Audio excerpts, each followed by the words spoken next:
All right, fellas, welcome to the third Renford Rejects podcast, the fourth most popular Renford Rejects podcast out there. I started with a laugh. That's good. So on this podcast, we were going to have Ben Phillips, Charlie Rowlands, but he has disappeared for some reason. I'm not quite sure, but I'm sure we'll get him on another time. So instead, we've got Dan Beckett. Dan, introduce yourself. How you doing, fella? I'm good, mate. Thank you for having me on. Absolute pleasure. I hope I'm an able replacement. No, probably not. But you do know about football, which is good because we don't know anything. Football, I know about comedy, so I know about Renford Rejects. Brilliant, good. Well, great. You were in Renford Rejects. Was I in it? Yeah. No, they begged and begged and begged, but we just couldn't come to any sort of agreement. We couldn't afford his fee, Andy. That was the problem. So are you an actor then? I'm a comedy writer. Okay, brilliant. I will say this though, he did come to a rap party one time, so there is a connection. I've only met you before. That's how I know you. There you go. I met you at a rap party. Did I meet you at a rap party? Yeah, I was so sick after, but I think it was an iffy pint of Hoffmeister. Was that the rap party where I was there with my mate Richie and he was in a dress? I don't remember. Yeah. Oh. Richie turned up in a dress. I remember what the room looked like, and I remember being really sick the next day. I was working in Sainsbury's, like on my weekend job. Because we like 18, 19, Tom? I think, yeah, around about that sort of age. But I just wanted to let everyone know, we've not just pulled him off the street. He has connections to us guys at Renford Rejects, albeit for a couple of drunken hours one night. So. Yeah, you can tell he's got connections because Margeson's already sniffing him out. Margeson's always sniffing him out for a job. Renford credentials is very important. Did you meet Chris Wilson by any chance at that rap party? Is that why? That why he was so sick? Yeah, exactly. How long did you spend in the toilets? Because you'd have seen Chris. Only because he wheezes a lot. That's all. I don't want a defamation charge. Right. So I've written an introduction here, and we have to be aware, fellas, that although we're on Zoom and we can all see each other, and I get told this by our moderator and producer every week, it's a podcast as well. So it's not just visual. But this works out quite well for me because I'm about to read my introduction right now because I've been writing some notes. So the first two podcasts that we did were reunions. So, we had Roger on and we've had Holly on and me and Tom got together and stuff. And this one's going to be more football based. As I said, if you've been following us on Twitter and that stuff, we're going to pick our world's most eccentric 11 between the four of us. And we have to pitch each player. So hopefully you've got your list written down with some guys who've sent some stuff in from Twitter. But I tell you what, guys, I got thinking about the podcast as a whole. It's actually really quite a successful podcast if you look at the numbers. But I wanted to try and swell it, to try and grow it. And so for that to happen, you and I spoke about this, didn't we, Tom? Yes, we did. So, yeah. We need to be targeting certain groups of people to come on board. And I'm thinking this could be a safe space. We spoke about this, didn't we, Tom? We did, absolutely. This could be a safe space for people who are very passionate about things, but don't speak about it, but keep it inside. And they just don't seem to have a platform to talk and let things go, sort of your shy, huddled masses. So I've made a list of people that we should be targeting. COVID deniers. Bring them on. Anti-vaxxers. Rational people, but they don't ever speak up. Don't you agree? Absolutely. Bring them on. You've got a safe space here. I've seen I Am Legend. I'm down with you. BMW drivers. Do they ever mention that they drive BMWs? It's a tough one, but, again, everyone deserves a safe space, right? Yeah, exactly. So, yeah. So those are my two for now. Weirdly enough, I wrote down the guy from the Sillet Bang adverts as well, but that's just one guy. Barry, that's what I was like. Can we give him a platform? Feel like he's not heard. I reckon he might be too expensive. I reckon he might be too expensive. All right. So anyway,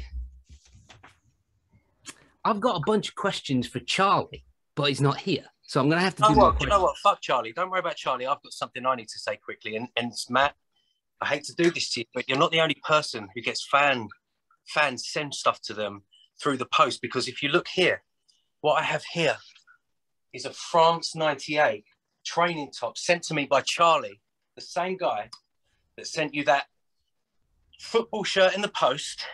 And here it is. And I've waited God knows how many weeks to put this on and look at this beauty. Does it smell of cigarettes? It smells a bit funky and there's a few sort of dry patches on it, but that doesn't matter because what it means is that you and I are now equals.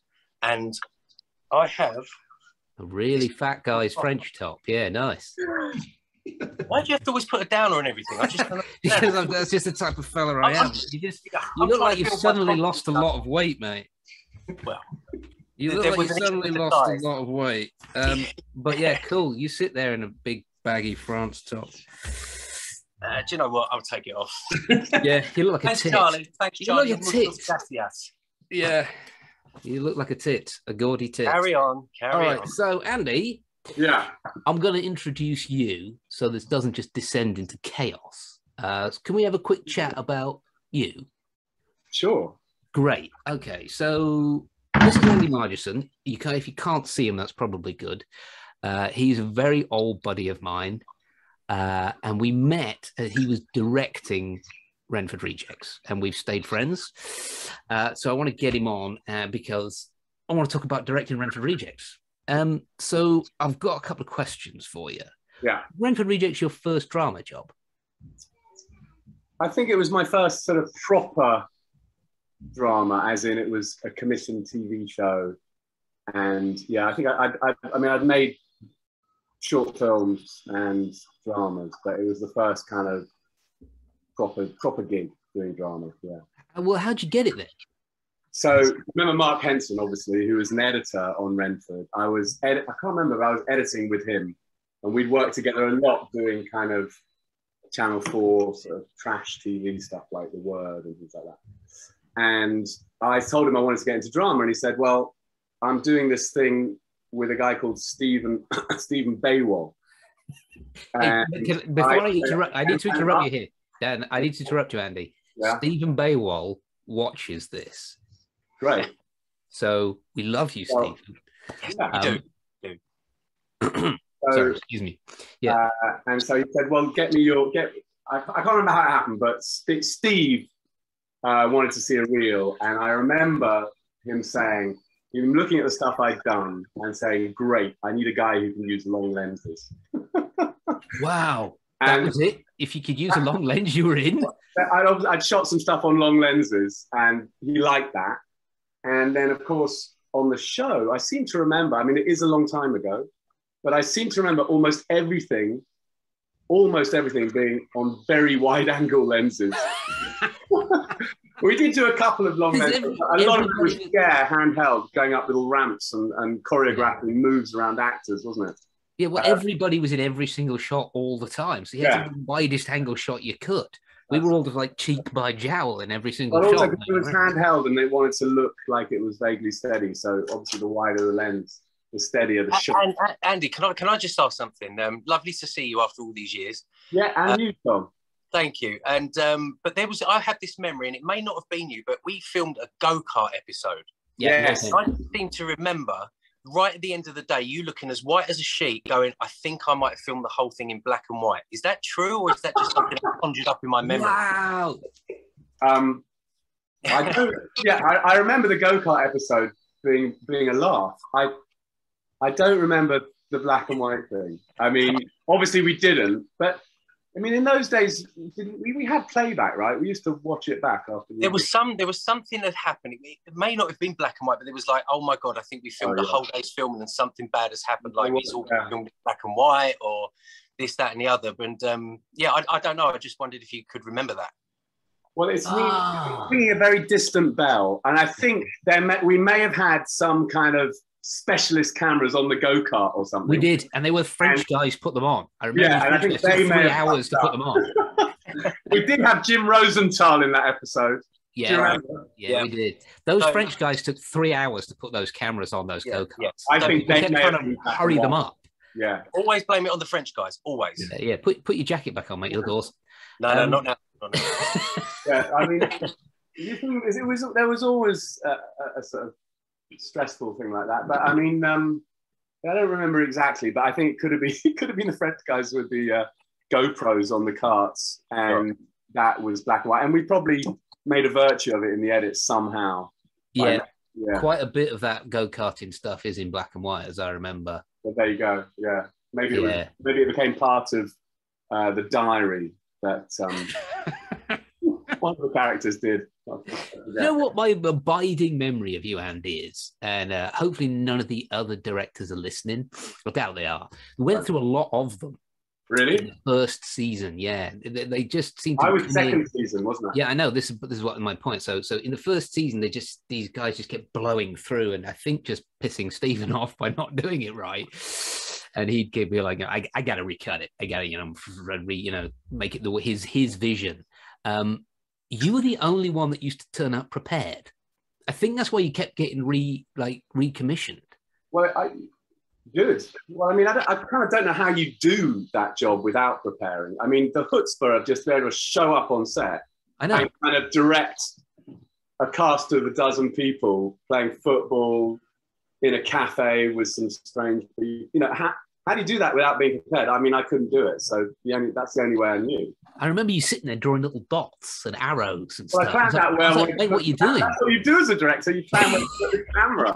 Dots and arrows. Plan. So you'd read the scripts and make a plan. But I do. Yeah, I remember it going really well. I remember the first couple of episodes. There was one shot we did in the cafe. Do you remember all those scenes in the cafe? And there was the food being delivered, which I was at. Graceland's where we shot that.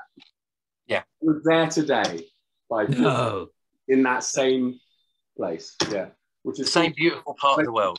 Yeah, exactly. Did you pop into the Buccaneer for a pint? The Buccaneer, as we called it. Yeah, no, the Buccaneer is now long since gone. Is now judged and become the Island. Oh, a gastro pub. Let me tell you something about the Buccaneer. Good old days of the sort of the St George's flags and. I remember watching one of the international competitions in there with all you lot, and it was. Because I was always small, and you were over me with 2 pints, and I forget who scored. It might have been Beckham with a free kick, and I just got beer all over me.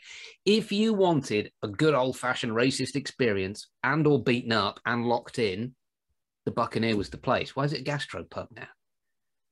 I don't know, because it's in Kensal and it's come up. Kensal, right? Okay, so yeah, no more BNP there. Okay, anyway, just to go back, the shot. I remember.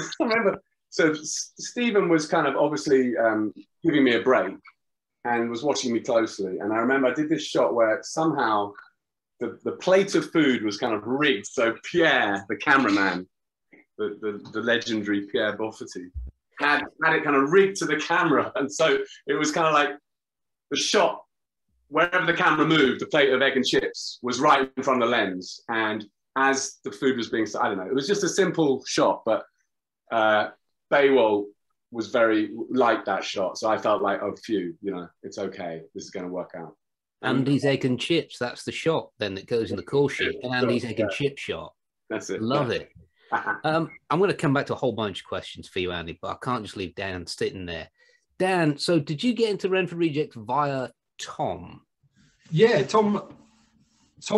Basically, the first I heard of it was Tom saying he was going to be in a TV program, and I didn't really believe it at first because it just seemed like the most out of this world thing for someone to, like, for a young kid to happen, is to just be in a TV show all of a sudden. Yeah, so, and he's shit as well. That's the problem. He's well shit as well. Isn't he? But one question I've always had, and I spoke to Tom about this, and you've probably all been asked this before. Yes. I've got questions about the theme tune. Far away, mate. Firstly, why is it Australia by the Manics? Okay, here we go. Now, Andy was talking about Mark Henson, the editor there. Yeah. It'll be on him. No idea why it's Australia by the Manics, why it's a Welsh band singing about a continent in the South Sea. I have no idea. Because it confuses me so much, because the actual tune, you can understand the tune, So you think, oh, it's just an instrumental version, suits the sort of upbeat nature of it. But then the only bit of audio that's left in is the Australia bit. So would that be the one thing you would change if you could like have one wish and a time machine? Would you go back? No, I don't want to change it. I just want to know, because also I'm amazed, because I would have thought the Manics, being a kind of, you know, sort of left-wing political sort of band, might have not wanted to have their music used in a TV show. So I wonder how much it cost as well. Well, they are very left-wing, it's true. And we were a hippie commune, very open sexually. So I think that they were just down with that. I mean, we were partying with them naked, and I think that's what that was. They were just down with that. We paid in loving for that tune. I think the thing is though, Matt, and you know, the question has been asked so many times, and the answer is we just don't know. I never gave. I didn't say I didn't know. I do know. I'm just not going to tell him. Oh, right, brilliant. Okay, so you're not going to tell Dan. You're not going to tell the millions of people that want that question asked. What are you doing this podcast for, man? I don't know Dan. I don't know him. I don't know. I'm not telling him. This is asking David Case what happened at the end of The Sopranos. People want to know. Oh, no, that's infuriating. That just makes you want to burn the entire box set. All right. So, do you have another question other than the one? And I might answer it. Mine was all theme tune based. Okay. Well, I'll tell you what, Dan. Why don't you tell everyone what it is you actually write for, what it is you do, and so we can understand a little bit more how you've wormed your way onto this podcast. Well, I am, as I said, I'm a comedy writer, but I don't write anything very long. So I think I'm probably quite lazy in nature, and most of my things that I write are just jokes. So I tend to write jokes for TV shows that are deemed as off the cuff, but aren't as off the cuff as they first appear, perhaps. Yeah, so that's my biz. And he's also and as well, you know, we talk about football a lot. And who do you support, Dan? I'm a Crystal Palace fan, but I'm of the belief that a true fan supports all clubs. So I think Tom's got this kind of viewpoint as well. We support the game. Oh, when somebody says to me, "Who do you want to win?" I say football. Right. Okay. Well, who do you support, Tom? I support Leyton Orient, Andy, and that is the last we will talk about on this subject. But I think that I love the game as well. I support the game, but that tends to be an attitude of people who don't support the most successful clubs. That is, yeah. If you support a shit club, then you say, I like the game. If you support Manchester United, you just support Manchester United. That's it. Don't support England. Yeah. Well, Thanks for coming on, Andy, though. Thank you. I do the impossible and make Leyton Orient even shitter, because every time I go and see them play, they lose. Every single time. Right. And I've been to Wembley twice with Tom to see the O's. Both times they lost. The first time they were 2-0 up in the playoff final and ended up drawing 2-2 and going out on penalties. All right. And the second time was it the FA Trophy, Tom? Yeah, it was the FA Trophy. We lost to, I can't even remember the bloody name now. What was their name? FC Filed. Who knew? Who knew they were a real team? It's because nobody cares. Nobody cares. No. All right, moving on. Moving on from topics nobody cares about, such as Leyton Orient. I'm going to get hammered on Twitter for that one. Andy, got another question for you, mate. Now, yes. Famously, you created S Club 7.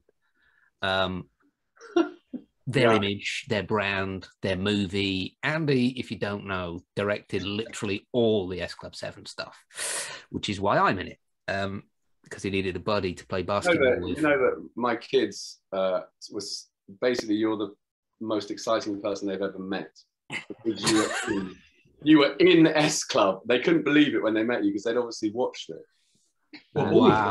Wow, your kids need to do God, it's Joe's boyfriend. I was like, yeah, my mate, man.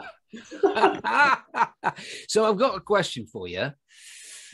Pick a composite five-a-side team out of the Rejects and S Club 7. What will be the best five-a-side team, do you reckon? You are allowed to put yourself up front. Yeah, I'd obviously be up front in the sort of goal-hanging role. Right. And I think you could play a little bit, couldn't you? I'm not bad. Do you know what I tell people? I do remember good. The talent was in the actual Rejects team shooting the football sequence. I don't remember anyone really standing out. Right. Apart from that, yeah. Charlie was in goal. Yep. And he's tall, so that's probably quite a good shout. Okay, good. In the S Club, well, if you wanted me to move quicker, Paul was the only one of them who could kick a ball at all. Right. If you wanted me to move quicker, you could just put Tina in the team. I could be chasing her around. You're in defence and she's up front. Yeah. Yeah. And that might work for a couple of the others as well, no? Yeah. Well, I think that's what you couldn't do is put Hannah in the same team as Matt because nothing would get done. Where are Matt and Hannah? Nowhere near the ball, as per usual. I think that's probably a fair assumption. Oh, geez, one time. So you know what? It's been so long. How long ago was it we shot Renford Rejects? I did 97 to 99, retired in 99. And then you didn't do the final block, did you? Same as me. No, because that's when I went to do S Club. Right. And I thought Miami was an upgrade from Kensal. Yeah, I agree. I said, yeah, I'll do that. Even though they'd never acted and you guys had.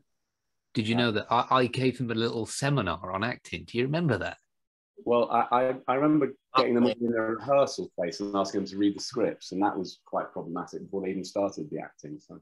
And then, you called me and said, do you mind coming in and just give them a little bit of talking to? Yeah. And I did, in tribute to you, Andy, I did a bunch of preparation, and you were really happy with me that I'd actually prepared it. Well, there you go. We both prepared. That's why we are wildly successful, and, So, yeah, five-a-side. Martin, Paul, you, Martin, Paul. They're all right, aren't they? I'm chucking Martin's brother in. He was really good. He used to do sort of keepy-uppy tricks. Yeah, some sort of world champion. Yeah, he does. He choreographs all the Adidas commercials and all that kind of stuff now. Yeah, he's belting. Brilliant. Right, so that was one of the things as a kid to find out that Tom was in the show and Martin, or James as I knew him, who I went to school with, was also in it. And his brother is also going to be involved because he's like world kick-up champion. And I was like, what? Is this some sort of fever dream? He's like, it was like the bullshit you hear from kids at school, like my big brother's in between stuff, isn't it? Yeah. And I took a pedalo out to Africa. Yeah. And my cousin's going to be in there, and their cousin was, he's Kevin Bishop, who was going to be in the Muppets film. And I was like, this is all a load of shit. You're talking.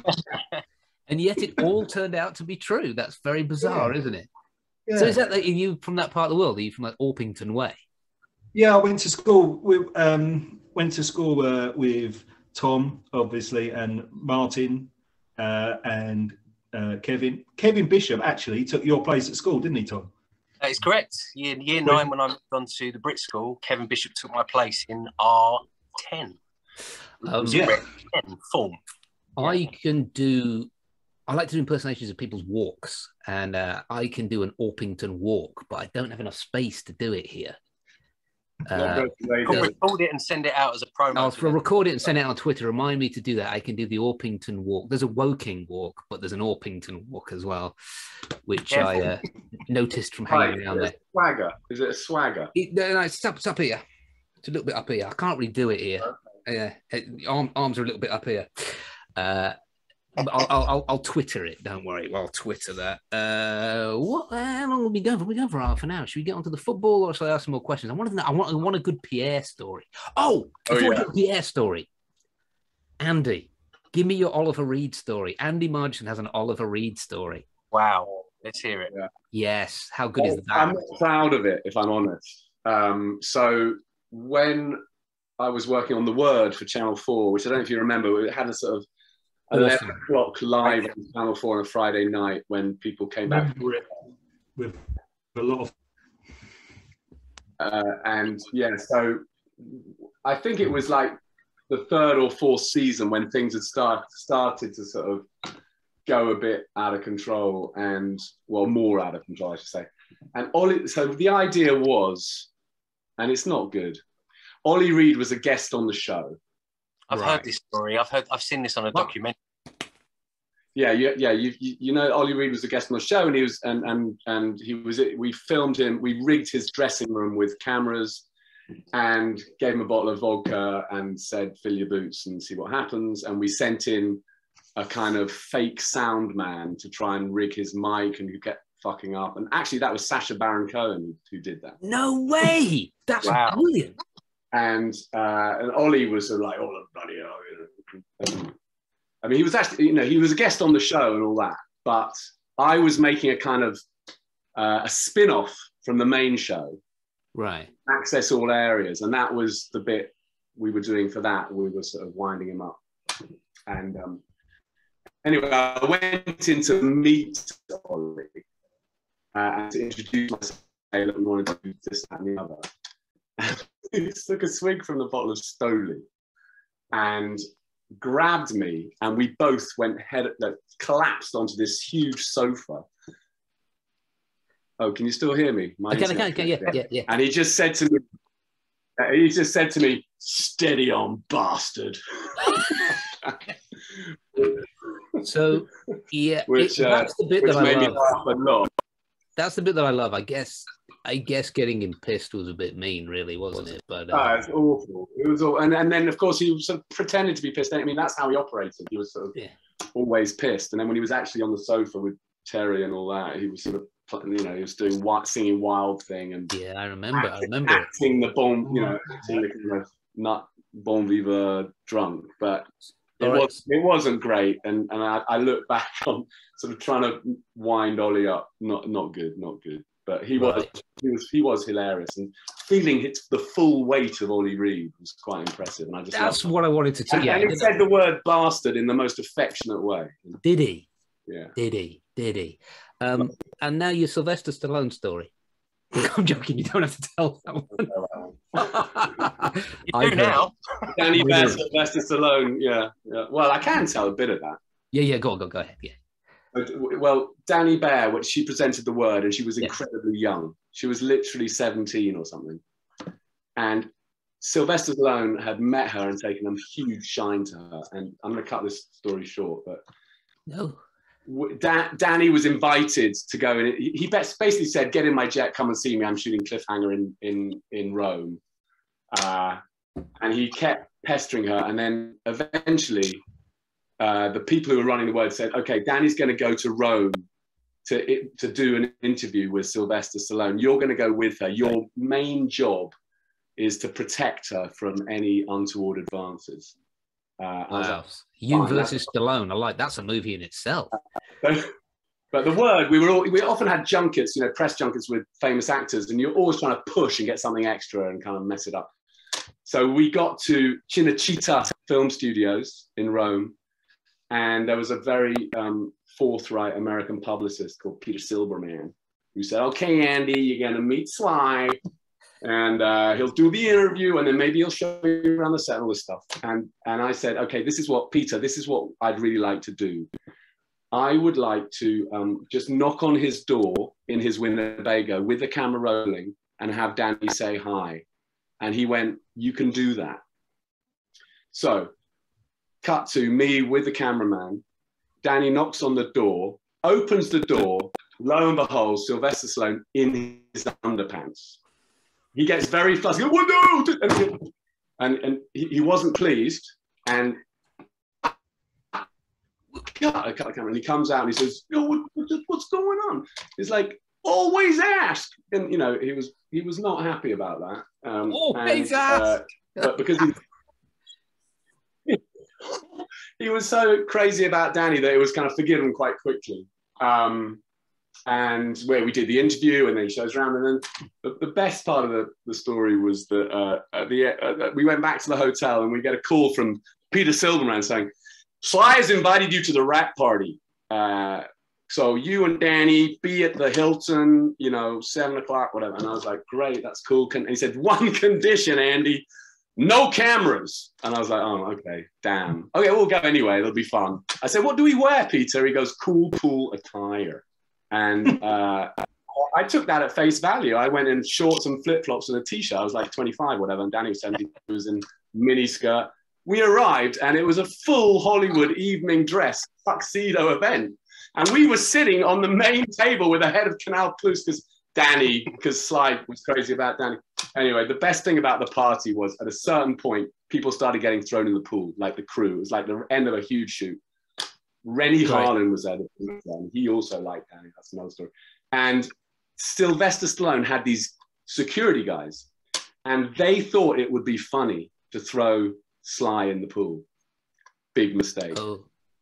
Big mistake. Yeah. It was, get off of me! And a huge scene. And they eventually, Jennifer Flavin, his girlfriend, now wife, was sort of hiding, going, don't touch him. And it was a whole scene. And I think they threw him in the pool. And after that, they probably never worked for him again. Well, it's weird because Sly worked with Snipes, didn't he? Sly and Snipes. Yeah. Demolition Man. Demolition Man. Very much like you, Matthew. Yeah. Well, I have a similar Wesley Snipes story. So he and I famously didn't get on. But he had a sort of rap party. I think it was his birthday, actually, and it was a white party in Bucharest, right? He's there with all his entourage in this white party, and I don't have any white gear, so I go in like cream gear because I've got like some cream cargo pants and an off-white top, which is probably my cricket top with grass stains on it. And we go there, and we're sat by this little pool, and at about midnight, he appears like a Renaissance king, all white, with this like white Kangol hat backwards on like this, and starts wandering around, hey. And everyone's saying, happy birthday, and he's like, oh, thank you. And as he comes sidling up to me, my missus, my girlfriend there, my wife now, said, don't say happy birthday to him, he's an asshole. And I was like, no, I've got to do it. I've got to say happy birthday. Come on. So I get up from where I am and I go to say happy birthday, I put my hand out to shake his hand, and he blanks me completely. Ooh, tough. So I grabbed hold of him and dived in the pool. You're kidding me. Wesley Snipes. You took Wesley Snipes out. And after that? And I was then escorted off the premises to eat. And I grabbed a bottle of Cavassier off the table for taking this. Nice. That's brilliant. And in fact, that reminds me of the best bit of the Sly story. I've just got to jump back to that because I forgot the best bit, which was after the incident of going straight into his Winnebago, cameras rolling and not knocking. We got on and I said, look, here's what we want to do. So I know you're going to give us an interview. I know you're going to show us a set, but really looking for something a little bit extra. In my sort of posh voice, I was sort of like, trying to charm him. And he said, okay, Andy, here's what we're going to do, okay? You take a wide shot of the trailer. The whole thing is going boom, boom, boom. And then I open the door, I come out with Danny. I went, that's great, that would be great. He went, you think I'm going to do that? Funny guy, and walked off. So he nailed me. He knew exactly what I was sort of looking for. But he was like, yeah. Man. No chance. Man. I had a whole bunch of questions for you, Andy. I forgot what a raconteur you are. Man, this is brilliant. I'm not going to ask any of the questions. You're just brilliant. Do you know what we should do? That's my only story, though. Sorry. Yeah, no, man, I've heard that story 30 times, and I've learned where to laugh. Exactly. Yeah, I've learned where to laugh and grin along. Brilliant. Do you know what we should do, boys? Let's, because I promise people we will segue into football and not setting up poor old Danny Bear. She's lovely, actually. I met Danny Bear. Well, what a nice person. She's doing great. Yeah. Yeah. Really, really, really cool. So let's do the football. So Joe is our moderator and basically my Stonewall Jackson to my Robert E. Lee. Joe, are you there, darling? That's all she says, by the way. So what we're going to do is we're going to go on now and do the world's most eccentric 11 of all time. And we have to kind of pitch and then all agree. So we need someone to keep score or keep track so that we keep the pedantic Andy Margetson happy, writes down the team sheet to be extremely exact. So do you mind doing that? I have pen and paper ready to go. Wow. You're almost as prepared as Andy Margetson, circa 1998.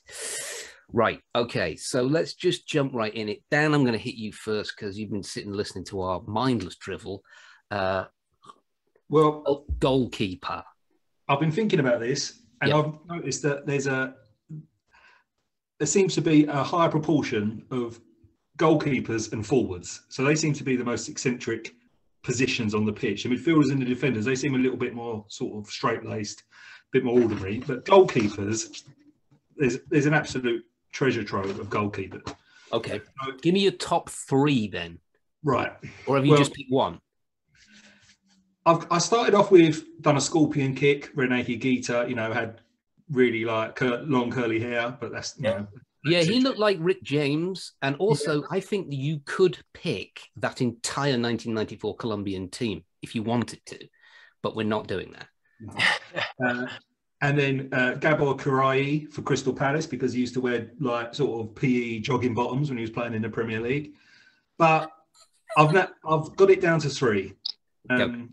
The first one is Carlos Roja, who you may remember if you was watching the 98 World Cup when you were doing Renford, when you was in that pub. Was it the Buccaneer? Buccaneer. He was a goalkeeper for Argentina in that tournament. And shortly afterwards, he stopped playing football because he was a dedicated Christian, a Seventh-day Adventist, if you know what that is. Yeah. I can't say I know exactly. Right. But he Who cares? Go on. He retired from football because he wanted to dedicate his life to Christ, and also because he thought the world would end in the year 2000. Right, so he didn't want to mess around. So he didn't mess around. So he dedicated his life to Christ, expecting the end of the world, wanting to sort of guarantee his place in heaven. The world didn't end, and so he went back to playing football, and he was rewarded by his dedication to the Lord by contracting testicular cancer shortly thereafterwards. So that put an end to his football career. But he recovered. He's alive today. He's alive and well. But quite a tale from Carlos Roja. So he's my first one. Yep. The second one is David Icke, who we could talk about for hours. He was a goalkeeper for a couple of seasons. So he's not really as well known as a goalkeeper as he is as a lunatic. But I would add here, sorry to interrupt you, I would add here that as a salamander person myself, he is right about a few things. Yeah. You've got first-hand knowledge. I do. You're in the elite. You're in the media elite. I am. Yeah. My choice is probably quite an obvious one, but I've not picked him for the obvious reasons.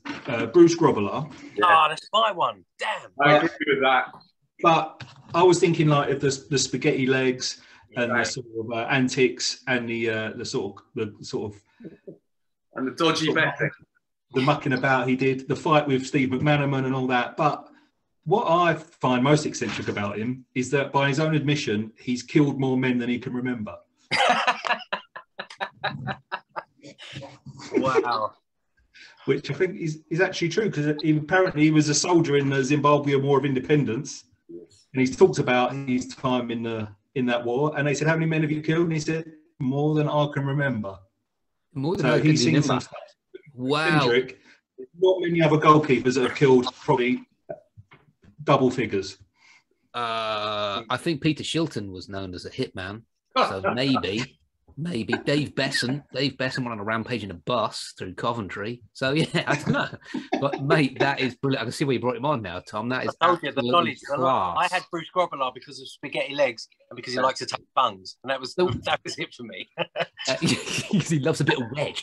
He's smoking a cigar during that when they did the sting. He's just sat with a cigar going, "Yeah, give me the money, I'll throw the game." He's got a chonging great Cohiba on. I remember there was like a recording, and it was like 3-3 in this game, and he went, "They just shot the ball. I tried to miss it. I fell down, and the bastard ball hit my hand and went out."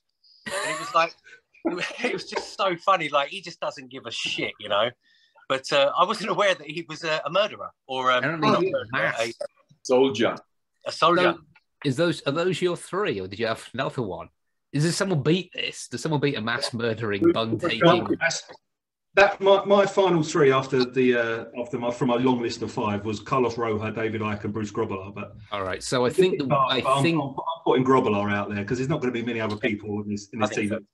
All right, so Andy, do you agree? So many lives. Are we just talking about the keeper or what? We're just doing the keeper now. I go for Bruce Grobbelaar. I mean, for me, the spaghetti legs is enough.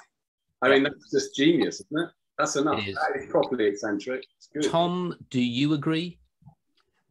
Bruce Grobbelaar is apart from the obvious Colombians, which, as we spoke about before, you know, we don't want to have too many. Or Bruce Grobbelaar came to my mind, and I thought, I've got it. I'm a genius. No one's going to have this, and it turns out all of you have. So, all right. So I'm going to shock you because my first one is Bruce Grobbelaar. For all the reasons, but then doubling down, I didn't know that he was actually Chuck Norris as well. My second one is Bert Troutman, the Manchester City, do apologise, keeper from the 50s who broke his neck in the middle of the FA Cup final and carried on playing. Yeah. I only mention it, I'm not trying to be an alpha tit here. I read his biography and it is fantastic. He was in the Fallschirmjäger during the war. Wow. He ended up in an SS prison, and then he ended up somehow he got out of it, and then he ended up in prison up north here, where he was just such an affable guy and so brilliant at football that they nicked him to play for Manchester City. And he was a sort of a Peter Schmeichel type of character. You know, he was a great handball player as well, so he played almost as an outfield player as well. But none of that's particularly eccentric. I just wanted to like nerd up on my knowledge on Bert Troutman. My number one pick. And I do apologise to everybody here, but I am going to have to insist that this is who is the goalkeeper, and it's not Bruce Grobbelaar. Okay. Because it's a Renford Rejects podcast, I do believe our first pick needs to be a girl or woman, and I'm going with American female keeper Hope Solo. On account of the fact, if you know anything about Hope Solo, I know you do, Andy, I'm sure you've seen, don't Google her with the safe search off, is all I'll say. Do not Google it with the safe search. I don't condone any of that, but I'm just saying don't or do.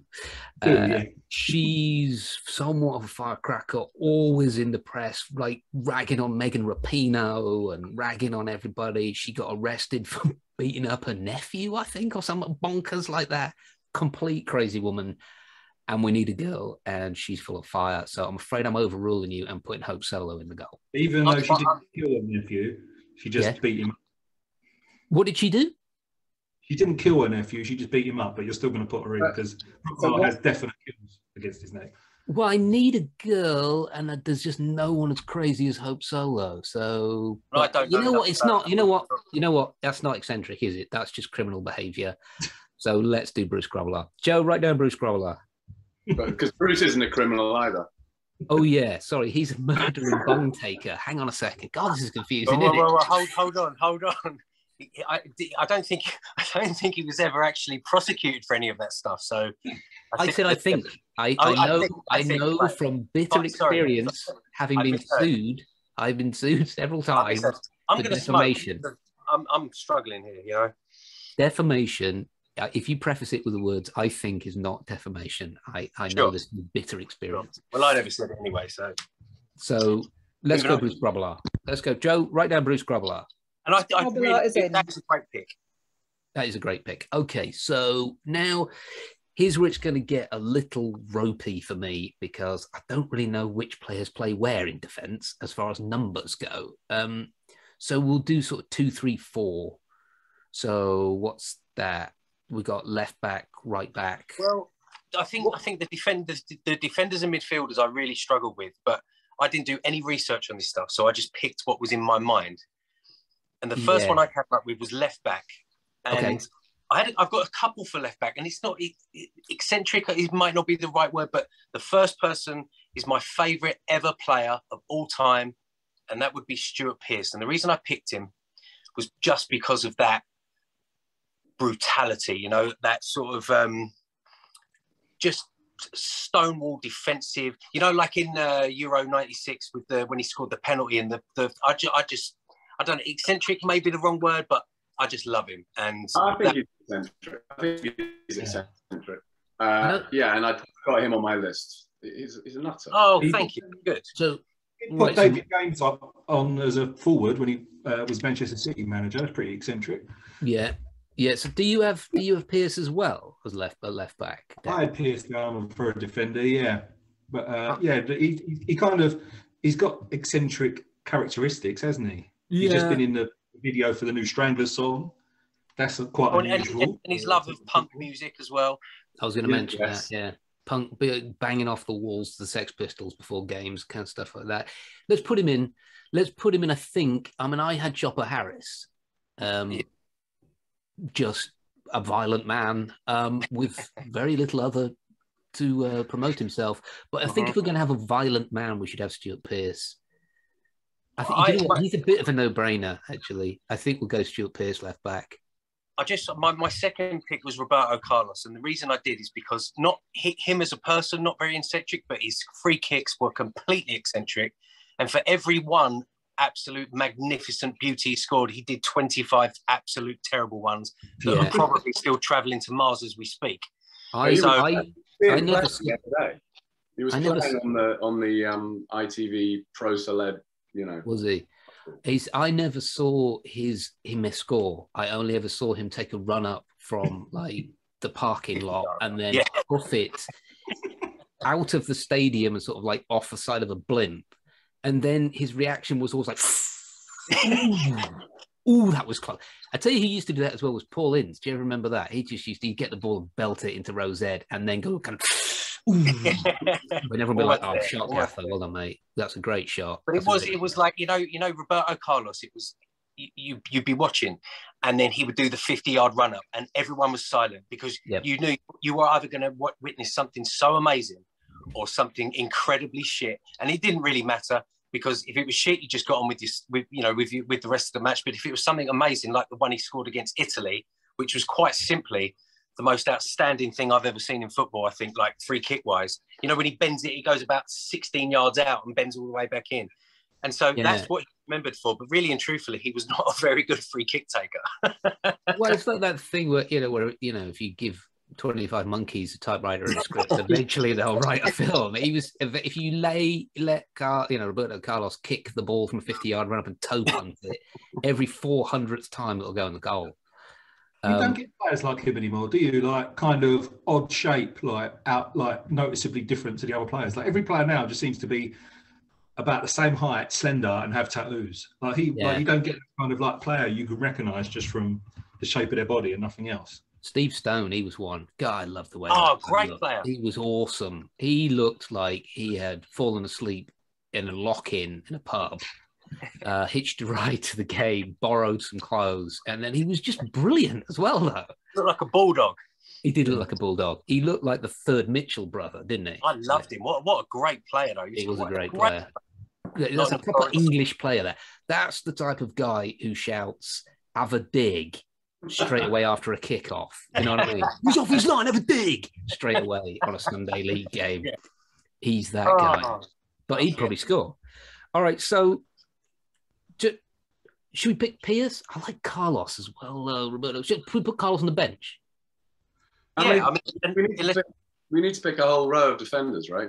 We do. So we'll pick Pearce at left back. Okay. Let's play Roberto Carlos out of position. Let's put him right back. It's going to be great check his wrong foot as well. Yeah. All right, Joe. So put Pearce at left back. What number's left back? I get totally confused. I get nosebleeds if I go that far back. Three. So Pearce at 3, Stuart Pearce at 3, and Roberto Carlos at 1? No, that's the goalkeeper. Roberto Carlos in goal. How eccentric is that? All right, so I don't think the actual numbers mean anything anymore. If you look at like someone will have like 96 on their back, and you're like, how the hell did that happen? Well, that's if they're playing that sort of 25-a-side game on the back field where the last goal wins. You can have 96 on your back because there's that many people playing. But like professionals today, though, they have like they'll turn up and they've got 66 because it's their lucky number and it's written into their contract, and that really upsets me. I like the 1, 2, 4 stuff, but especially Beckham's 23 to be like Michael Jordan. I thought that was kind of offensive. All right, so just left back, Joe. Pearce, and put right back Roberto Carlos.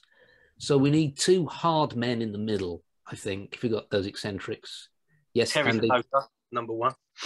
Sit down. Andy, yes. Well, I'm going to put forward a player because I loved him. Yep. When he's still playing, I love him. And I think he's a nutter. which is David Luiz, Brazilian, who obviously played at a few clubs, Chelsea and Arsenal. Yeah, Arsenal. Yeah, later. Yeah, and Right. I just remember Harry Neville saying he plays like a PlayStation character, and he did some pretty mental things on the pitch. The way he's bombing forward and leaving everything open at the back. And he could hit a free kick as well. Obviously, hair is a plus, right? Yeah, he looks like Sideshow Mel. Oh, that's what I was going to say. He is the spitting image, isn't he, of Sideshow Bob? No, Mel. I think it's Mel. Sideshow, or is he Sideshow Bob? Sideshow Bob. Sideshow Bob, yeah. Bob gets replaced by Mel, but I think Mel has a bone in his head rather than that. Sideshow Bob, yeah. That's a great call, Andy. What about you, Dan? What you got in the middle? I think I had Tony Adams because he kind of got this sort of image as like a no-nonsense, traditional English centre-half. But I think, apart from the way he plays, he's actually like a pretty wacky character. Massive piece on him as well, apparently. Well, he should go. He's also, I mean, he's in his, let's just say that he's done some amazing stuff for the game of football with addiction and stuff like that. Because Dan, was it you that told me a story about when he was at the pub and he was getting really drunk, and then he said to all his player mates, he was like, "Look, I've got to go and do something. I'll be back in a minute." And what he was actually doing was going to pick the balls out for the FA Cup. Was it you that told me that? No, I didn't. No? Somebody said that he was in a pub and he was getting pissed as usual. He was with all his footballer mates. He went, "Look, I've just got to shoot off for a couple of hours. I'll be back." Went to the FA, picked the balls out for the FA Cup, and then just came back again. That's pretty eccentric, I would say. Yeah. Well, they had like the biggest drinking culture ever, didn't they, Arsenal? They had the Tuesday Club, because they used to train at... Arsenal used to train on a university field, believe it or not, like near to where their training ground is now. And on Wednesdays, it was out of action for whatever reason, so they couldn't train. So they had the Tuesday Club, but they'd all go out drinking all day on Tuesday, because they didn't have to train on Wednesday. So that was all part of that. They was big drinkers. But yeah, Tony Adams has got his funny ways. I heard a story from Ray Parlour about him that when they were rooming, they were talking about roommates and saying, "Oh, you wouldn't want this roommate because he'd do this. Wouldn't want this roommate for whatever else." But he said Tony Adams was like the wackiest roommate because he just do sort of weird things. Like he brought a keyboard with him to away trips, like a big full-size Casio keyboard, and he kept like playing it. And then one day Ray Parlour went back to the room and Tony went, "Sit down, Ray, I've got a song. I want to play you a song." And he'd like literally composed a song on his Casio keyboard and just set it up on the two beds like they have in the room and just sat Ray down and just played him this song for like 4 minutes. Then went, "What do you think?" And Ray was like, "Yeah, it's really good, Skipper. Yeah, I like it. I think it's a hit." We need to find that song. That's what we need to do. We need to find that song and release it through this podcast. Ray Parlour. I used to watch Ray Parlour and think, Boodle. How do you become a footballer? That's what I used to think. What? How are you in this team? Nickname Ray Parlour, didn't they? What did they call him? The Romford Pele. There you go. The Romford Pele. Wow. Pele was the Brazilian Parlour. Yeah, very good. I've got a Tony. I was once at a wedding where a couple of the old Arsenal boys were there, and they were at the back of the church. It actually wasn't in the church, but it was like a marquee, and for the ceremony they were sitting in a row, like Dicko, Tony Adams, David Friedman, and Tony Adams made the joke about warming the bench, which I thought was pretty good. And the best bit was when the bride came to throw the bouquet, Seaman ran over with his hands in the air going, "Butterfingers," which I thought was pretty funny. Oh, yes. Mate, this is why I hang out with Andy Margetson. I've got one more Arsenal story. Ray Parlour based. Do you remember that they had a defender called Igor Stepanov's Arsenal? Yeah. And he was hopeless. He was no good. He was nowhere near good enough. And he played in the game they lost 5-1. They got thrashed by Man United when they were rivals. And And the reason how we ended up being at the club was he came in on trial. He was like a real long shot trial. And apparently Martin Keown used to get really nervous around anyone coming into the club to take his spot. So he was very anxious about someone coming in and even being put on the back burner. So any player that came in, especially with Arsene Wenger, we were bringing these players he'd never heard of, and they turned out to be brilliant. So any player come in, he'd be really nervous and he'd be panicking. So the story was that Ray Parlour said, like, "Are we going to wind up Martin?" So every time this Igor comes on and training, and whatever he does, we're just going to rave about how good he is, just to put the willies up Martin to get him nervous. So they was all doing it, and Dennis Bergkamp was doing it, and all the players were doing it. And I said, "Oh, did you see that? What a player! How he reads the game! What a tackle and the pace on him, and all this stuff." And they just kept raving and raving and raving about him, even though he was shit, just to wind up Martin Keown. And then it come to that Man United game. They look at the lineup, and Stepanovs is in it, and they said to Arsene, "Oh, you put in Igor in?" He went, "Oh yeah." He went, "Well, I've heard like Thierry and Dennis and you all raving about him, so he must be pretty good." If you like playing with him, that's good enough for me. So it was started from a wind up, and that's how he ended up playing for Arsenal. Do you remember Manchester United signed a player called Bebe? Yep. Yeah. And it was on a rumour, like no one had ever seen him play or something. Somebody said this guy's, the new Pele or something.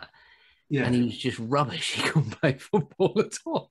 No, it's like when you're playing Football Manager or FIFA or something, and you just you haven't got the patience to do the scouting or do the stats, and you just go, "Yeah, just sign him. He's not very much." And then he turns up in your team, and he's like, Sunday league. So yes, I think that you might be thinking of somebody called Ali Dia, who played for Graham Souness, signed him on a rumour that somebody thought that George Weah had called the club and said, "Look, I've got this amazing guy, he's my cousin. He's called Ali Dia." Yeah. And they got him down, and he played him and took him off after like 10 minutes or something because he was absolutely shit. And it was all a load of bullshit. He wasn't his cousin at all. George Weah had never heard of him. And it was just an amazing thing. And that might be what you're thinking of. I don't know. No, it's a different player. But the difference is Bebe was a professional footballer, just not good enough. Right. Whereas Alex was literally like one of us, just getting a run. Right.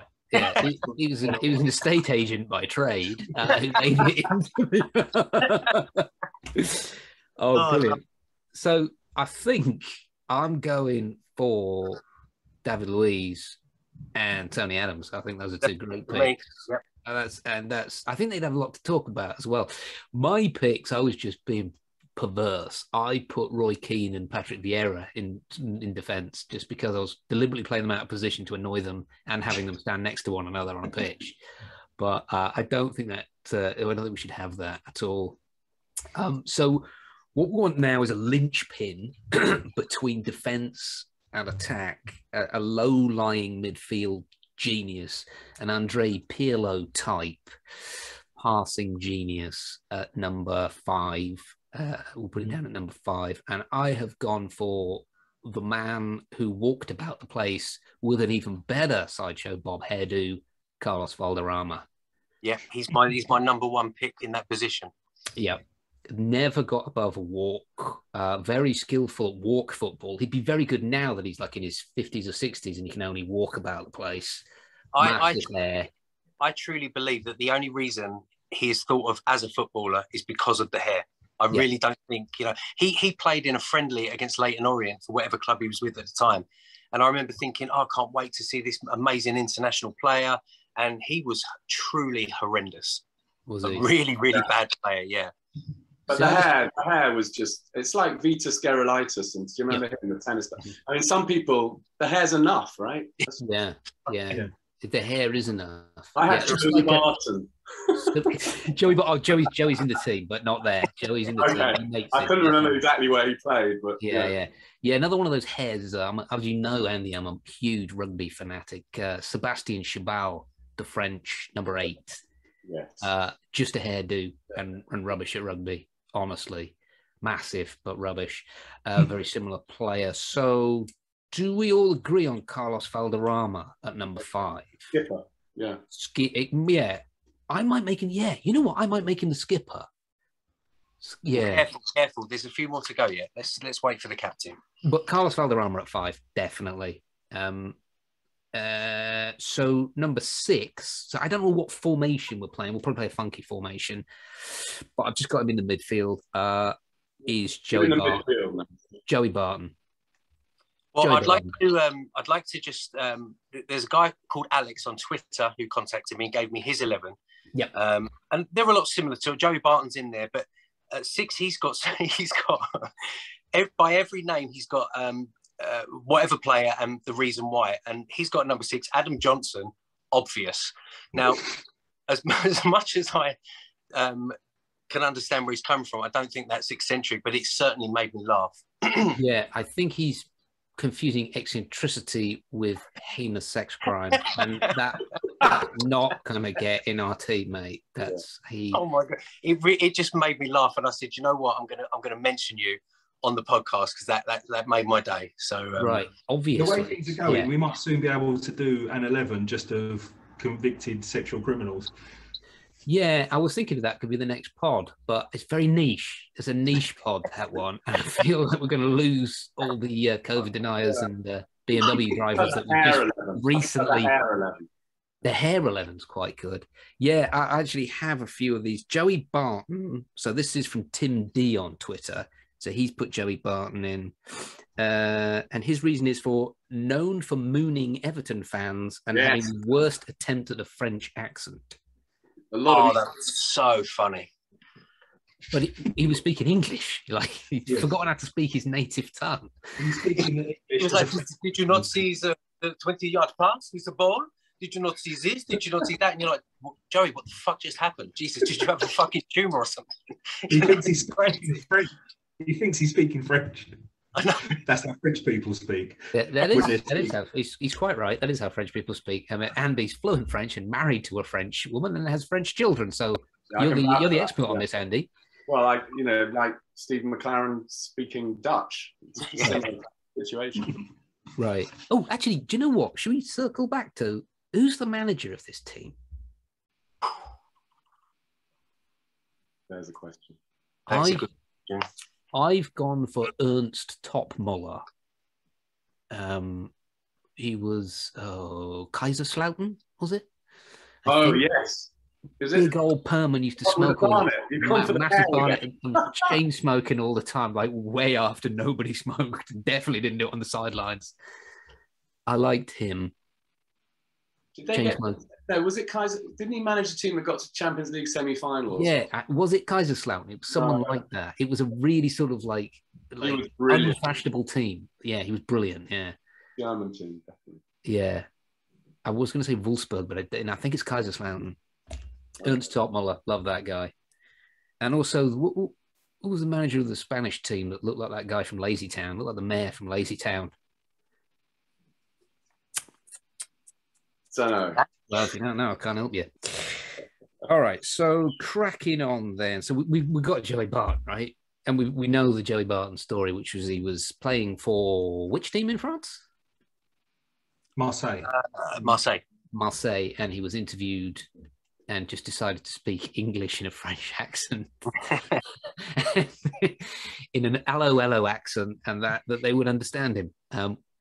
We speak better English than me, most French people, so he should have just stuck to it, Joey. But I think as well, it's not just that, is it? You could pick a million things. Like when he can't remember who the game was against, but he got sent off against Man City.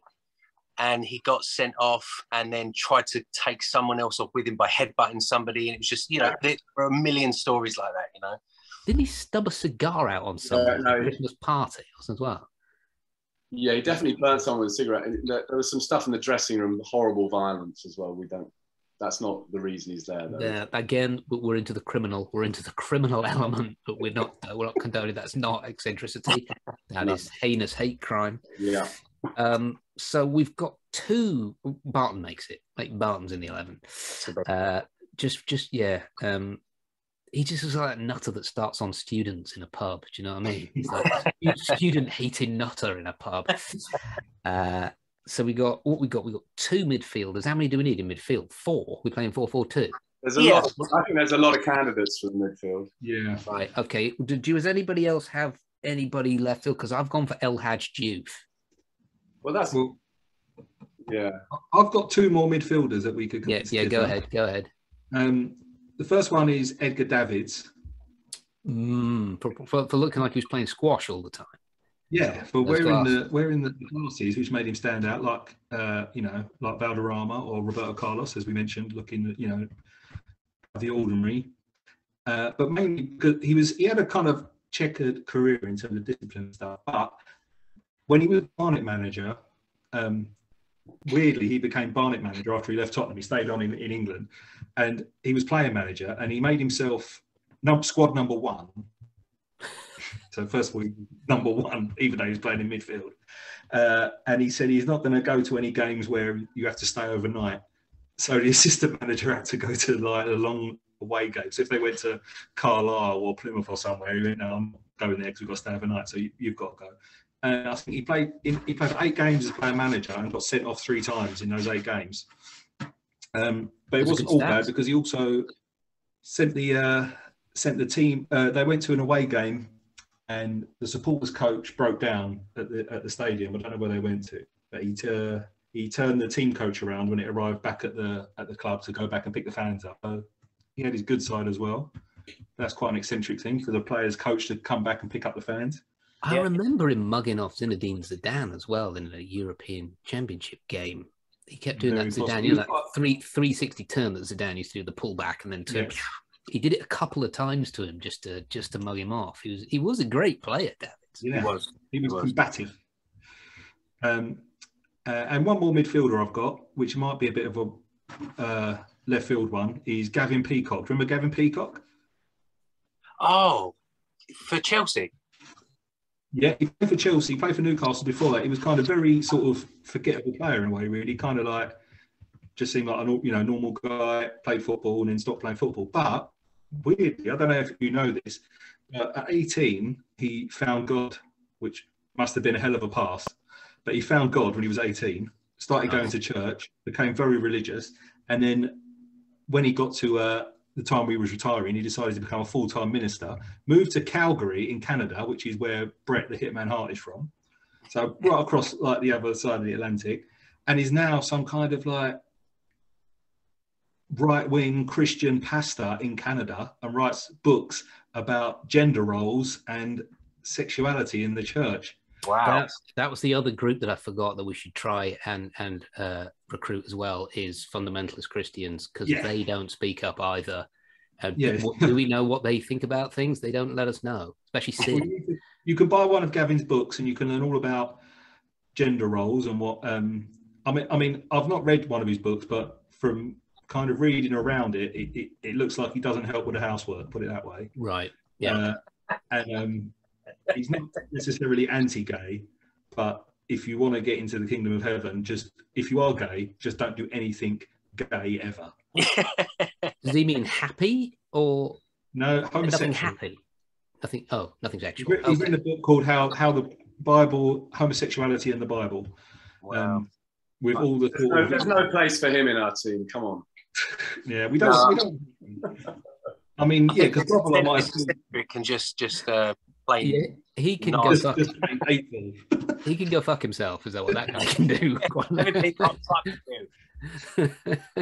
I've got a couple I'd like to, and I don't know if you would call him a forward or a midfielder, but what about Eric Cantona? Absolutely, number 1. Yeah, I mean, he's a true head off. Okay, favorite Cantona moment, please. When he nearly kicked someone's head off with Crystal Palace, I think that was a pretty eccentric moment. What was the team that Uri Geller used to manage? Was it Reading? I remember him scoring a goal against whatever team that was and then running to the corner flag and going, which I thought was, if you listen on a podcast, he put his fingers to his temple and pretended to do some mind reading or spoon bending. It was very, very good. And the favorite Eric Cantona moment? Well, there was a thing about him uploading an image of someone smashing an egg with his penis. Do you remember that? I mean, there's tons of Cantona stuff. I do not remember that. Well, there was a story about when, in the early days, he was, I think, select. Well, he had a contretemps with the French selectors. Il est merde, I remember. And he went up to them each and swore at them one by one. Yeah. and then was banned from the French team forever. Yeah, it was like, you're a shit, you're a shit, you're a shit, wasn't it? Yeah. And obviously the trawler speak was, which I watched again the other day, which is mental. The seagulls and the trawler. Yeah. He's put a lot of thought into that as well. He really preps himself, has a sip of water, and he's like, right, I'm cracking this one out. I've hip pocketed this all week. But just the kind of body position when he delivers that. I mean, his body position at all times was great. It's unique. I mean, he's a man whose shoulders are so far back. Do you know what I mean? At all times, the swagger, incredible. Tremendous posture. Yeah. My Laban. I'm down with Cantona. Laban teacher at drama school would have loved Eric Cantona, I think, just for his posture. I'm down with Cantona. So how many we've got? Valderrama, Barton. I'm not having the fundamentalist Christian. He can go and do things to himself that get him sent to hell. I don't care. What about though? Is this not too obvious? Vinnie Jones. I mean, yeah. Was he eccentric or just violent? Rubbish. Gazza's was eccentric, definitely. Yeah. And a lovely, lovely, lovely man. Yes. So can we play Cantona and Gazza in the same team? I think Gazza's got to be in there, hasn't he? This is a made-up team. That's a stupid question. We've got to have. Yeah, you're right. We've got to have Gazza. What's your favourite Gazza moment? Well, do you remember when he did there's like that internet kind of meme of Gazza turning up with a bucket of KFC and fishing rods when there was that Raoul Moat thing going on, where he was like, yeah. I was on holiday when all that happened, and I had no idea about it. And I came back and I heard there was kind of this like person on the run, and there was like people have been killed and all this. And then I kept hearing this thing about Gazza, and I didn't understand it. And then like literally a couple of months ago, I looked it up, and I just laughed to myself for about half an hour. Because he had a fishing rod, didn't he? The guy on the run. I think Gazza, after all the trouble and all the addictions and the sort of post-mental health troubled Gazza, I'm thinking before when he was in his pub, and he was the pranks he used to do in the. I mean, you'd want him on your team, didn't you? Oh, what? And was it Italia 90? Do you remember the thing in Italia 90? And no one ever picked up on it. I mean, I'm sure everybody at home did, but no one in the commentary ever picked up on it. They had a little thing, the sort of thing you would do, Andy, like, let's do a little thing where we pan across everybody and they say their name, Peter Shilton. And he just used to go, wanker. And nobody ever said anything. Do you remember that? He used to pass back and go, Gazza's in. Gazza's in, definitely. Gazza's in, definitely. So we've got Gazza, Cantona, Barton, Valderrama. That's quite a lineup. That you could walk through that midfield. No one's making a tackle, apart from Gazza and then getting sent off. It's a very porous midfield, but going forward, that's. Oh no, Barton's making tackles and getting sent off as well. We might be down to like 7 men after 10 minutes. But all right. So our midfield, Joe, is Valderrama, Barton, Gazza, Cantona, which leaves us with what? 2 wingers and a forward. 2 wingers and a centre forward. Should we just play? Yeah. All right. So give me your front 3. I guess 1's in the hole, 2 up front or whatever, 2 out wide, 1 up front, not sure. Well, I've got my first one is Luis Suarez. Right. I think it goes without saying that he actually bites people on the pitch in front of millions of other people. And then claims that they've backed into his teeth. Yeah, right. Again. But it's like it's not just happened once, it's happened a few times. And yet it's like he's the most unluckiest person in the world, that these people keep back in while he has his mouth open in a certain way, and he accidentally latches down at that exact moment. Yeah. So I feel kind of sorry for Luis Suarez, but it was just my first thought, that's all. Yeah, and Suarez is Uruguayan, isn't he? Because the predecessor of Suarez was a guy called Recoba. Do you remember Recoba? I do, yeah. He had a set of gnashes on him as well. And I remember Gary Lineker saying he could eat an apple through a tennis racket with those teeth.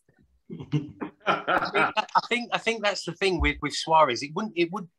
you know, if it was just a guy with just a normal set of railings, Yeah. I think it would be okay. But he has got a pronounced, obvious set of teeth that can do some serious damage, and he's chosen to use them. And I think you can look at his family lineage with those teeth like you do a horse. You know what I mean? You know, with a horse, never look a Gift Suarez in the mouth. That's the phrase we're going to use.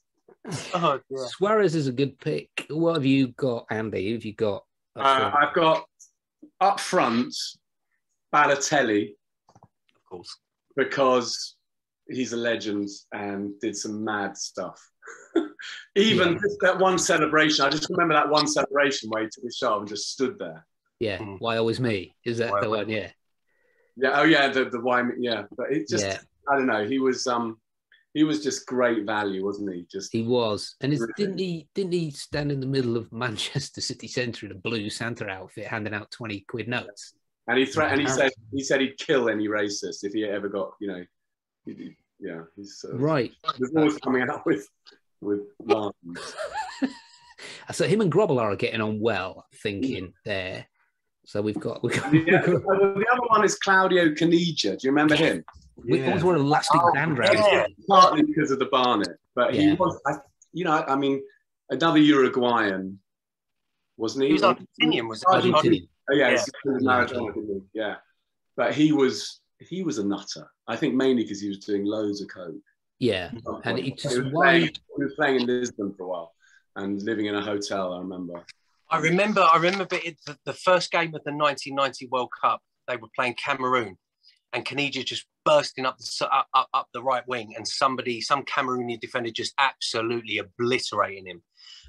He got sent off for that. Then another Cameroonian got sent off, but the Cameroon actually won the game 1-0, and that was the birth of the famous Roger Milla, who apparently like 500 years old, but claims he's like 20 or something, and nobody really knows his age.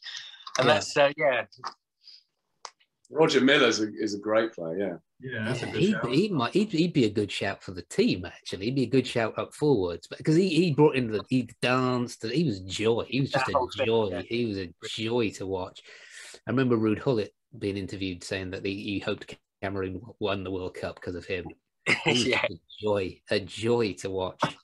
I'm going to go up for Nicola Bentner, the Arsenal player. Just for the hubris of the man claiming that he's literally the greatest player of all time and that he needs to play for Barcelona or God's 11 or something. And many interviews going on about how brilliant he was. I think you've just got to be careful that, there's a difference between being eccentric and just being a bit of a prick. Or just, insane. Yeah. You're right, he was crazy. Yeah, I'm not giving him a game because he was actually really rubbish at football. He sort of looks like he worked front of house in a theatre, but thought he was LA. Okay, what have you got, Dan?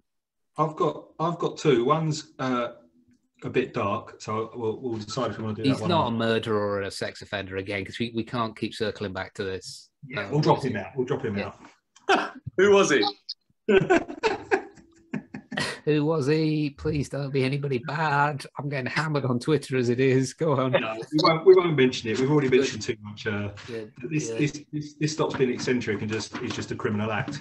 Right, so, let's not have him, whoever he was. Okay, my non-criminal one is Romario, which is why I've got this shirt on. I've got a Romario shirt on for anyone who's not watching the video. Because of his supernatural ability to score goals, but also his sort of partying, because he just loved to drink and party, and every time he was at a tournament or every time he was involved in big games, he was still just carrying on regardless, and it never seemed to affect him. And my favourite story is when he was playing for Barcelona and Johan Cruyff was the manager, and he said to him, "I want to go to the carnival in Rio. Can I have time off to go to the carnival in Rio?" And Johan Cruyff wanted to keep him happy, and he said, "I'll tell you what, in the next game, if you score 2 goals, then you can have an extra 2 days off, which will give you time to go to the carnival and come back without, missing anything." So Romario agreed. They shook hands. He said 2 goals and, that's your reward. So Romario went out in the next game, scored 2 goals in the first 20 minutes, ran over to Johan Cruyff to celebrate, and Johan Cruyff's like laughing, like, "I'll let you prove me wrong." And he went, "Right, you've got to take me off because my plane leaves in an hour." So he scored 2 goals and then got taken off because he literally was like, "I've done my business. I'm finished. I'm job and finished." There's your 2, skipper. I'm off to get a flight. Do you know what that shirt you were wearing? I thought it was Thomas Brolin's Sweden top. Yeah, similar. Well, I've got the look. I've got the Thomas Brolin physique. You do, like, and then that celebration where he just used to punch the air and spin around, and as he got fatter, he just used to keep falling over when he did it. He could be. Thomas Brolin's actually a good. He's not a bad shout, is he? Old Brolin. Yeah, but I like Romario, and I also like him because after retiring, and he's got 6 kids, and his youngest was born with Down syndrome, and when she was being brought up, he thought there's not enough allowance made for children with disabilities in sport and stuff like that. So he's thinking, what can we do about it? So he decided to run for office, and he's now a politician in Brazil, with his main sort of aim being equal rights for young disabled kids in terms of sport and society and everything else. So he's got he's a good egg. Not only did he give us all them good memories of football, but he's out there doing good in the world, which a lot of ex-players don't do they? Well, I loved the pitch until that bit, and that just makes him incredibly human and beautiful, and has just played his way out of the team. So, unfortunately, he doesn't get in because he's a beautiful person with wonderful ideals. So, sorry, Romario, much as I loved him as well. I think we may have missed one obvious one, and that's Ibrahimovic. He's my number. He's my forward. Yeah. I mean, I think he walks into the team. I mean, anyone who can score a hat-trick against England and then think, do you know what? The ball's up in the air. I'm 35 yards out. I'm just going to do some weird karate kick. It wasn't even a bicycle kick. It was some weird karate kick. I mean, he just deserves to be in the team, you know? Anybody who repeatedly refers to themselves in the third person when talking about Zlatan needs this, Zlatan that.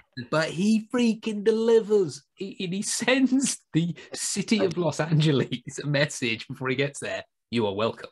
And then gets on the pitch and scores a screamer from his own goal line. Yeah, I mean, and then if you've not seen it, anybody's listening, anybody who's still listening, anybody we haven't offended, the documentary, is it I Am Zlatan? Wonderful, great. I mean, you love him afterwards. He's an amazing man. And another guy who does a lot for his community as well. So maybe he's playing his way out of this team again. He is someone. People with no good attributes. I've got a few names still on my list. No, we don't want any more of your criminals. No one from Wormwood Scrubs. We don't want anyone from the nonce wing of Wormwood. Thank you. I think we're going to go Zlatan up forward. So we need 2 players either side him to pass him the ball. I mean, you got to include Maradona. Yeah, 100%. Yeah, has to be there.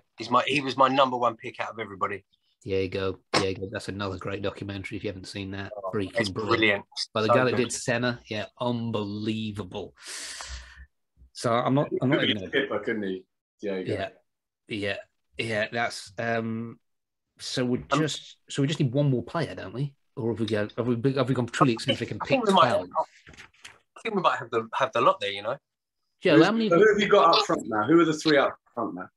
Zlatan, Maradona, and I think I'm missing one.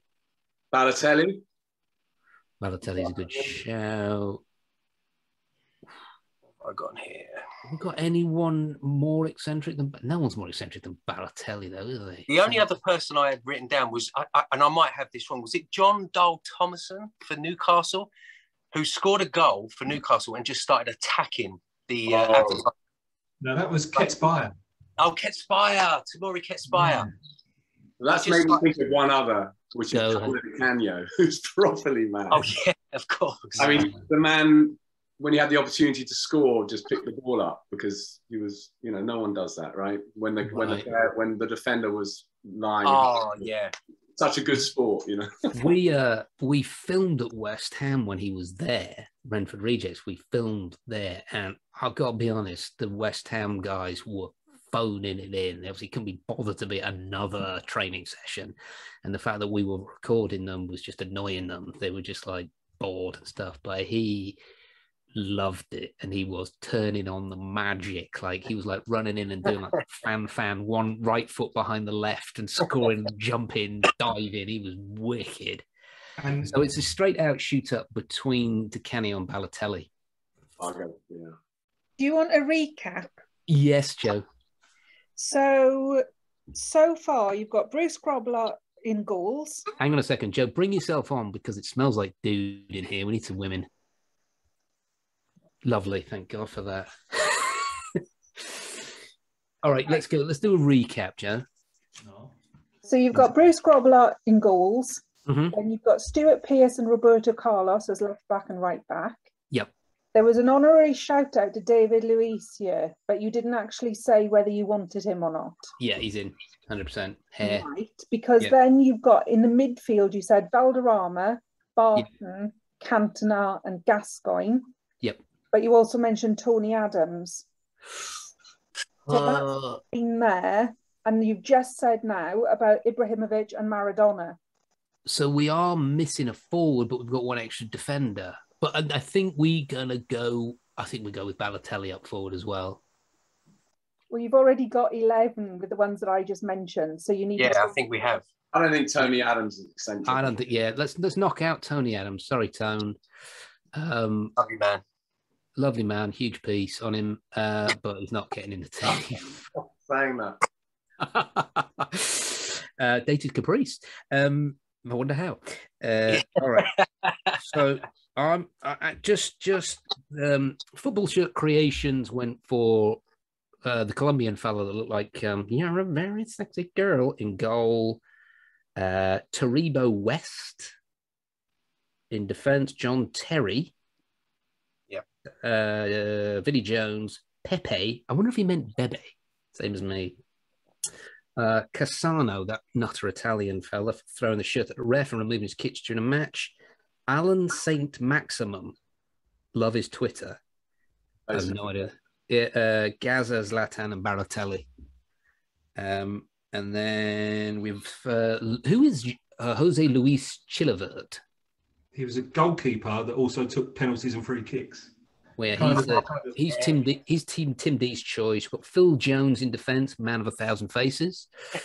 David Luiz, sideshow Bob Hare. Which reminds me, if David Luiz comes in contact with Carlos Valderrama, there's going to be a static bomb, like a Van de Graaff generator in the middle of the pitch. So we need to be careful there. Vinnie Jones, hard man turned actor. I don't think he's very eccentric though. Timur Ketsbaya. That's the guy. That's the guy. Most aggressive goal celebration from Newcastle. Joey Barton, obviously worst French accent. Jimmy Bullard, big man, prankster, and funny. I quite like. What was that guy that used to play it forward for Newcastle? Mickey Quinn. Looked like that guy had spit the dog. Do you remember him? He's on talk all the time, I think. Yeah. I remember him saying once he once scored a goal with his knob end or something. Keeps racehorses too. JJ Okocha. I think this guy's just trying to trip me up. Adebayo Akinfenwa, the beast. Fenwa, absolute beast of a player. I mean, that's what he's written here. Beast. Right. Paolo Di Canio, I think he's on our bench. I think we're going to go with Balotelli. He's got Balotelli. Yeah, Balotelli's up forward. So that's Tim D's team. So yeah, we're around there or thereabouts with everybody. Yeah. Who did I put? I put 3 guys on the bench. I put Gaza. I put that Bebe on the bench just because I think it's hilarious that he couldn't play football.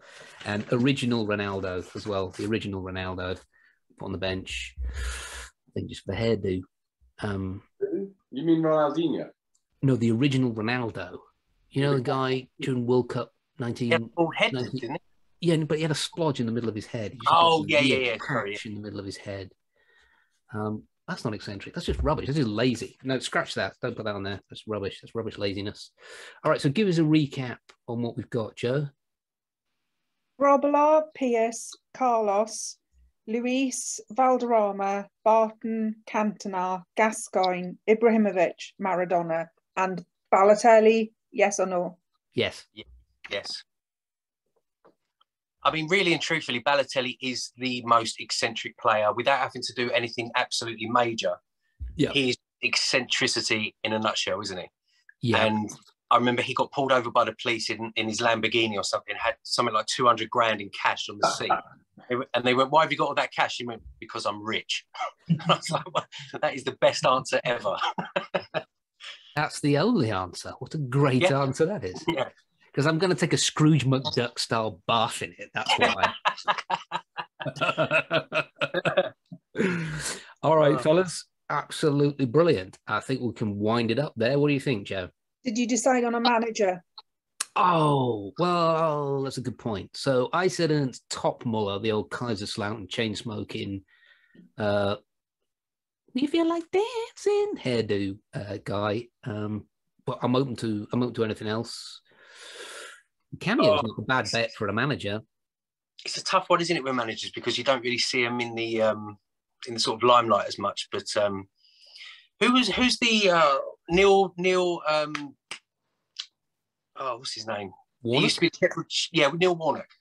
So I think Dan's brother did this podcast, and there was a story about Neil Warnock on this podcast about how he is.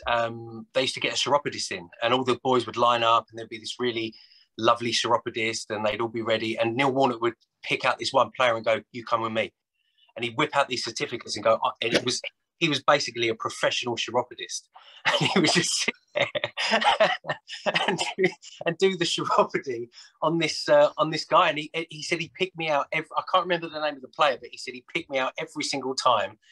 And I don't know. I think he's eccentric to some degree, I would say. Yeah, I guess if we were going racist, we'd go Ron Atkinson as well, but we're not doing that. No. You know the England manager whose the son had as a turnip. Graham Taylor. Graham Taylor. Eccentric? Was he a bit eccentric?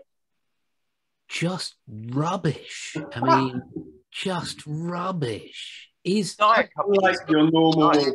I remember Paul Merson saying, I think I read Paul Merson's book. That's a good read. He was saying that they spent ages studying throw-in footage with Graham Taylor because he was obsessed that when someone took a throw-in, their team was a man down. It's like, yeah, for like half a second, mate. But you know what I mean? I felt sorry for Graham Taylor in a weird way that like he never played long ball football for England. It might have worked. Like it was just, no, hang on. So what was the Wimbledon manager called? The Crazy Gang manager. He might be one. Sam, was it Sam? Joe Kinnear? Yes. Was it? Yeah. I mean, he's to manage the Crazy Gang. So Joe Kinnear went to Newcastle to be, I think, the director of football or something like that. And I remember him coming on TalkSport saying that I can open any door in the world. I've got this much clout. I've got this much. He'd been out the game for like 15 years and all of a sudden came back in and lasted very little time at Newcastle. But he was like, I can open the doors to Barcelona. I can do this. I can do that. And it was just nonsense. But yeah, I think he would be up there somewhere. Yeah, I'm going Joe Kinnear just for managing the Crazy Gang back in the day. This is pretty much a Crazy Gang. So we'll go Joe Kinnear as the manager. I think the old Wimbledon manager. Well, it's been really good fun. It really has. Excellent. Well, I'll wind it up there then, fellas.